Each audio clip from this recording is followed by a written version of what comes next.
तर श्रीकांत शिंदेंच्या जवळच्या सुमित फॅसिलिटीज कंपनीच्या अमित साळुंखेंना अटक करण्यात आली आहे। झारखंडच्या मद्य घोटाळ्यामध्ये अटकेची कारवाई करण्यात आल्याची माहिती संजय राऊतांनी दिलेली आहे।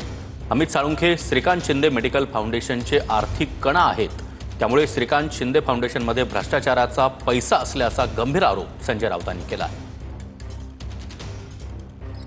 झारखंड मधल्या मद्य घोटाळ्यातून काल एक पथक इथे आलं आणि या सुमित फॅसिलिटीजच्या अमित साळुंखेला अटक केली।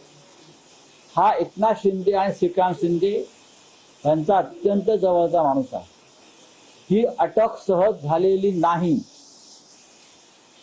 सरकारला पैशाला कुठे पाय फुटलेत, कोणाच्या खात्यात गेलेत, प्रत्यक्ष अप्रत्यक्ष ते शोधायचं आहे आणि हे धागेदोरे महाराष्ट्राच्या मंत्रिमंडळापर्यंत येत आहेत। हे जे अमित साळुंखे आहेत ते श्रीकांत शिंदे मेडिकल फाउंडेशन जे आहे त्याचा कणा आहे, आर्थिक कणा।